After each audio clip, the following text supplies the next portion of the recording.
Welcome to Are You Killing It, the podcast powered by Peak Performance Partners, where our mission is to help your business achieve success faster. I'm your host, Dr. John Ronaldo. Kevin's going to make fun of that. And each week, our team of business experts brings you the tools, insights, and strategies you need to kill it in your business. No fluff here, guys. Just real talk to fuel your growth. Let's get to work. I'm joined here.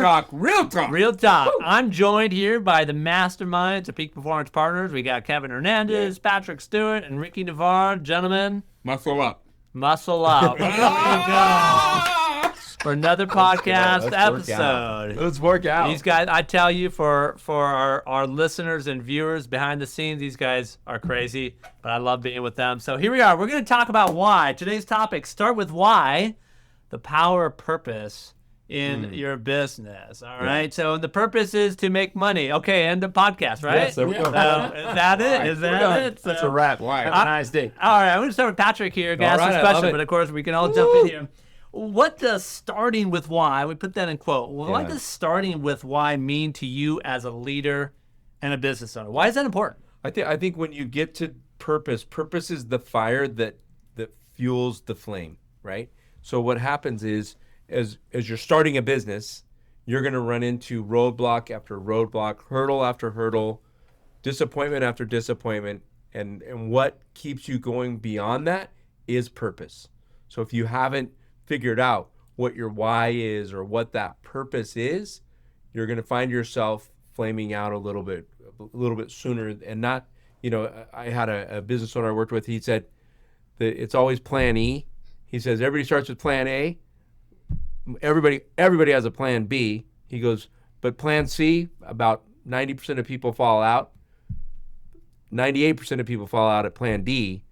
The answer is always plan E, but that purpose is what will help you get to that point. Get you through the heartache, the challenges, right? Because being a business leader, business owner is not easy, right? So we need that motivation beyond just the revenue, right? Beyond just the sales. Kevin, what's your take on this? I totally agree with that. I mean, it's passion, right? It's you have passion, which is generally the fuel. But why? Why are you doing it? Why do you get up? Right? I always like to say, my why is I get to do what I love doing, which is talking to business owners and then finding out where their challenges are, and hopefully connecting the dots and showing them it can be a little bit easier if you're able to receive. So you mentioned a word, and it's a strong word. You said you love what you do. There would be people that would push back and argue and say, dude, I don't know, will I ever get to a place that I love what I do? How important is that? I'm going to turn to Ricky. Ricky, how important is this idea of loving what you do? Because some folks are like, that's crap. And they're turning us off right now. Right? And that's fine. Have a nice day. No, it's.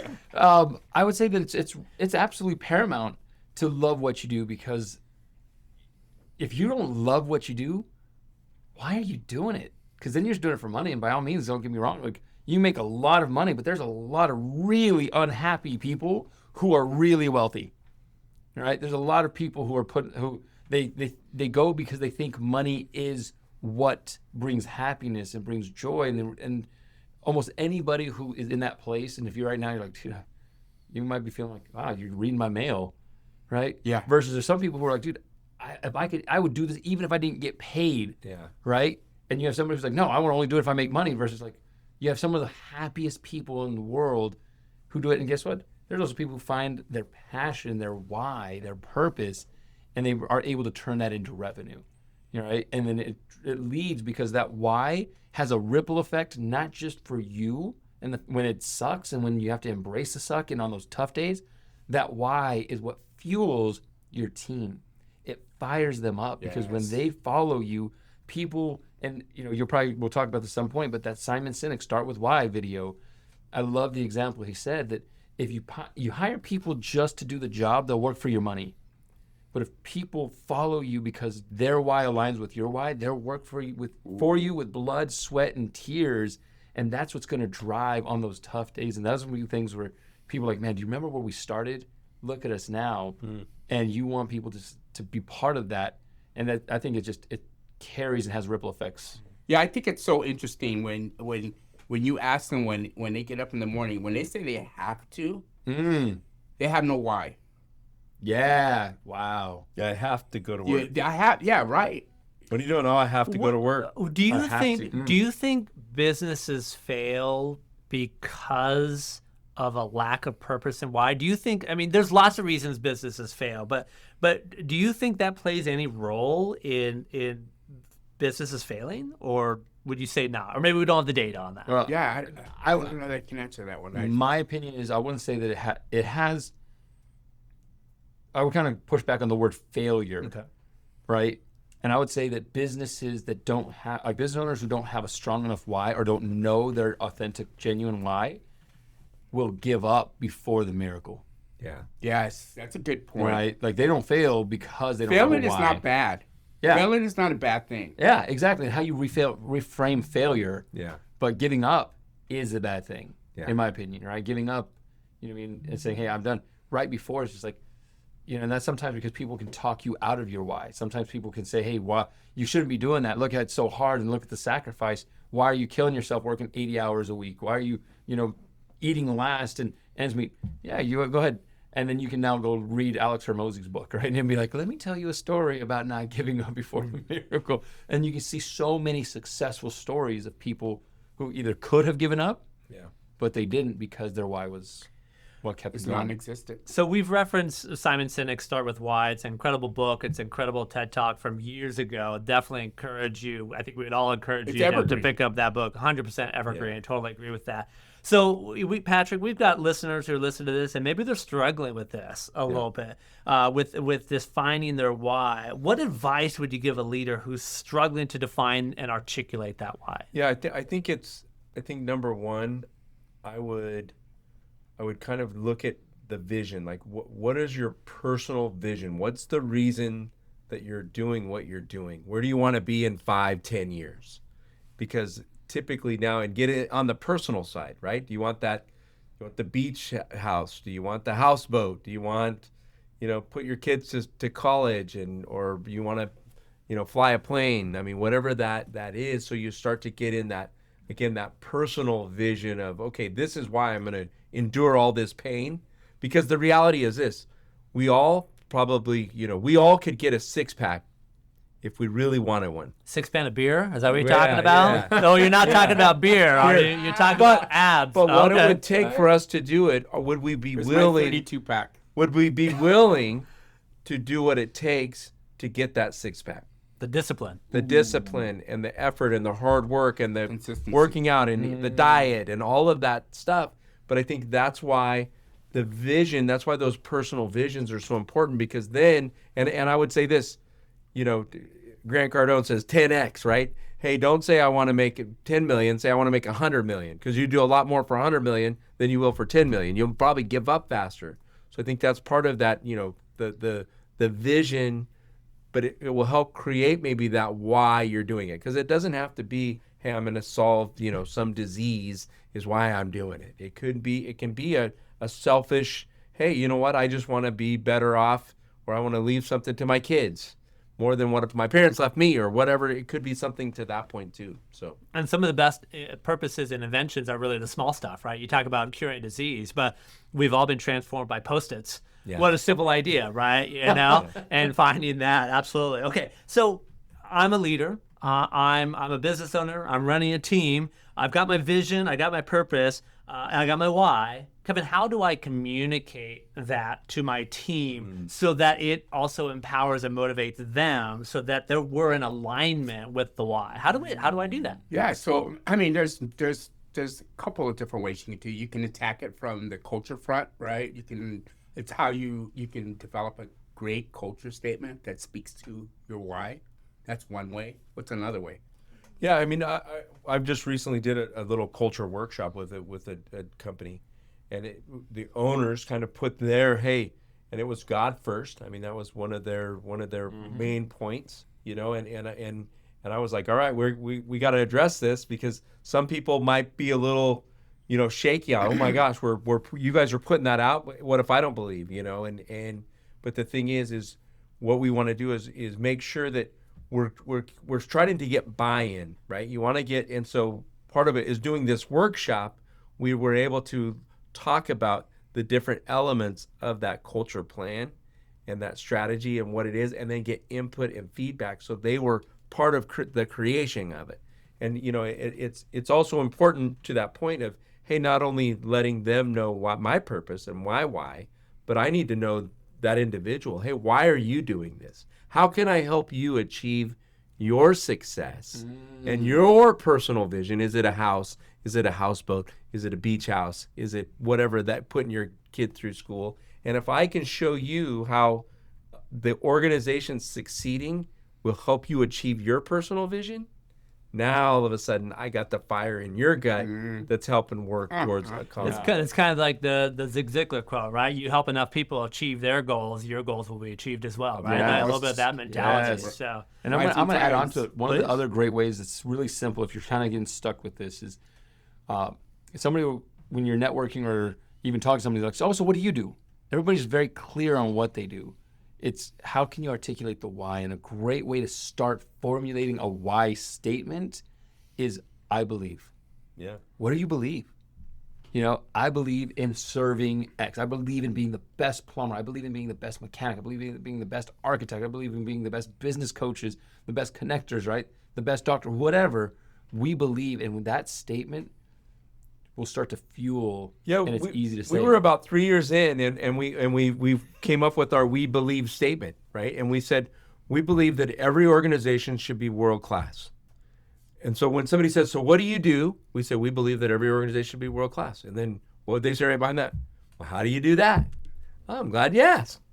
And then we would go into the how and the what, right? But we started with our why. So they would, even though they were asking us, "What do you do?" we told them why we do what we do.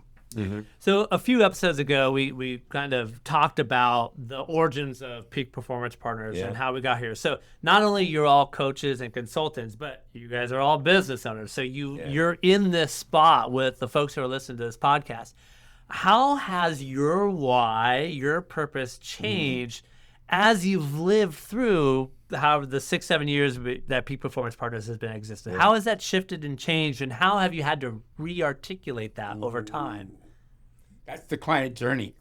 We've had our own journey, right? Yeah. And to get from point A to Z, it's not a straight line like everyone thinks it is. It's like a dip, highs, lows, sideways, opposite ways, right? And so again, we know because we've actually traveled that journey on not understanding, not strategizing, not in just sometimes, and I love to say this because it's true, flying by the seat of your pants. We all do it, right? It's human nature, and we've brought in consultants for our organization, and I think that's healthy. It's important. And to add to what I think the question was, the question to clarify is, through our journey, how has our why further articulated or kept us going, and changed over time? Is that right? Mm-hmm.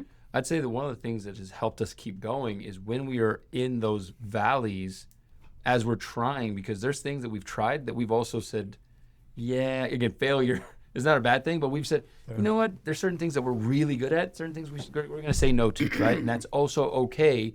And when we were in the places of struggle and challenge, there's this question, why are we still doing this? Right? Like, you have to have and be real with yourself. And almost every business owner who's on their knees praying, it's like, why am I doing this? Right? Why are you doing the business as a whole? Yeah. Right? Why am I still doing this?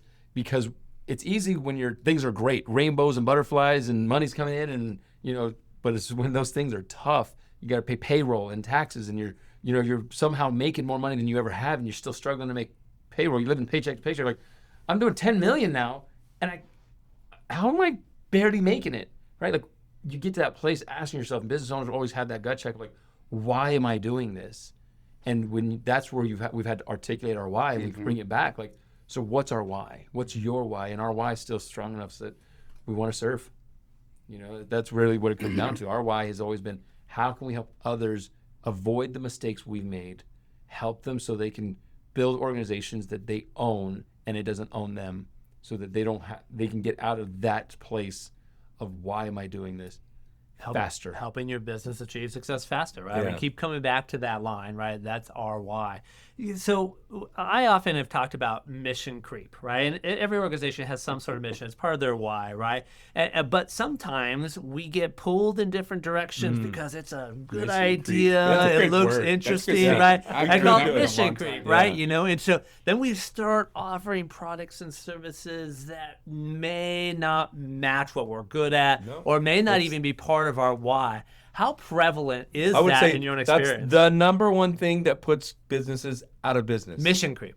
Is mission creep, and I would just say they start another business that's most of the time it's closely aligned with their business, and it takes their focus off their main business and the energy off their main business. And then what happens is we had one business owner. I mean, literally every time we met him, he was starting a new business because most business owners are built to solve problems. So they're solutions looking for a problem. Well, if you're in that mindset, you're gonna find one every turn. Squirrel, right? And the then whole so squirrel then- thing. So when you're jumping on top of it and you're like, oh yeah, well I talked to somebody and they need this and I'm gonna provide that to them. gonna solve and it. it just you solved that problem and you're like, and they're gonna pay me for it. And they might pay you for it. And I think that's what Ricky was saying. Like we started an ad agency in our 3rd year of business.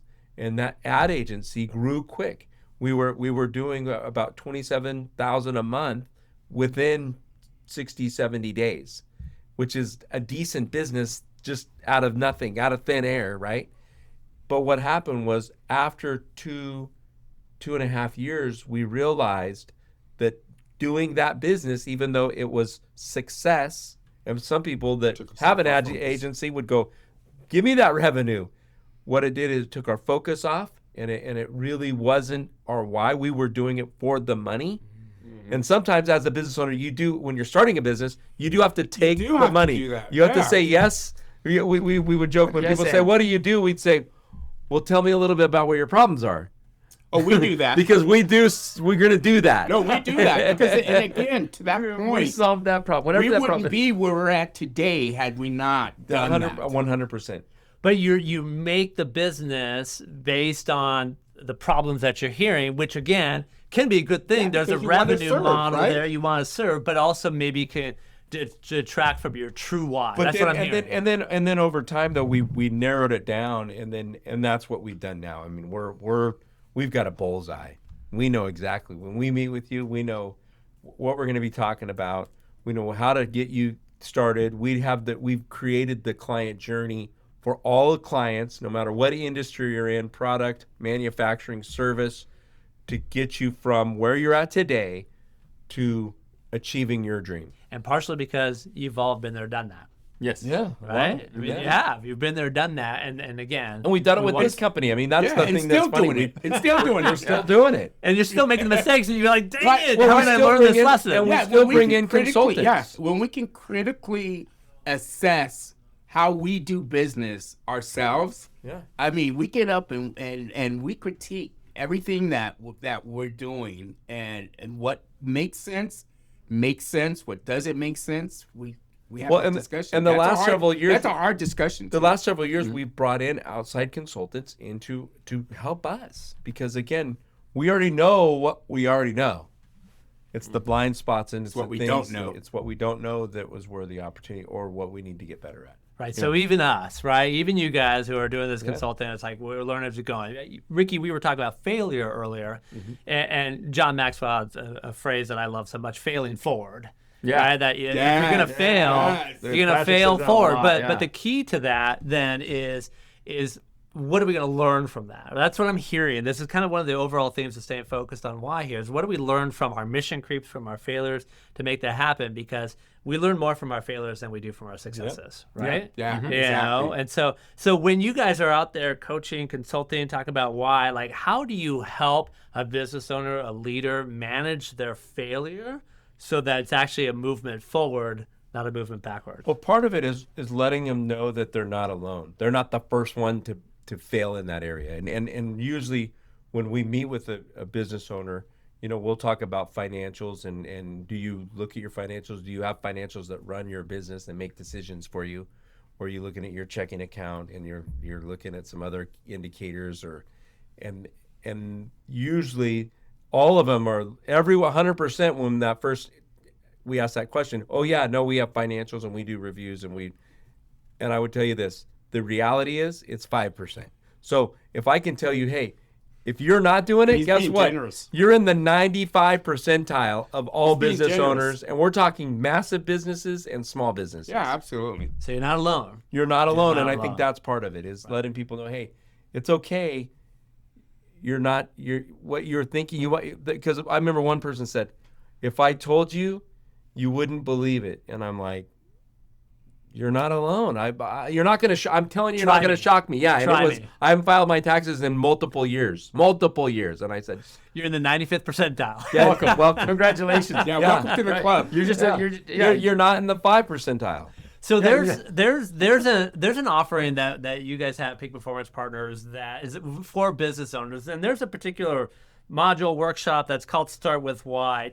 Tell me a little bit about that. You know, how long is it? What do you guys really delve into? And is that a resource that our listeners can maybe tap into? Tell us a little bit about that. Oh, absolutely. So it's a 2-hour workshop that we offer. And Patrick has done a great job of curating and putting together. And really, it's helping business owners get to that area that they can clearly articulate their why.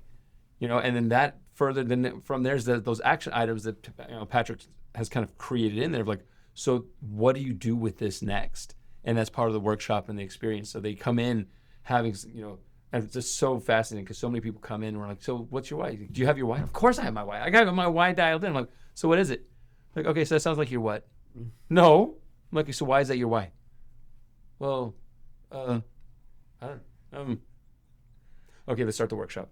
Yeah. Right? So what I'm hearing though is that with this Start With Why conversations, that sometimes business owners don't know what they don't know, right? In terms of they may not know the sometimes, why all the time. all the time, right? And so we've had this conversation, Ricky. We talked about like, oh, we should offer this Start With Why because everybody needs it.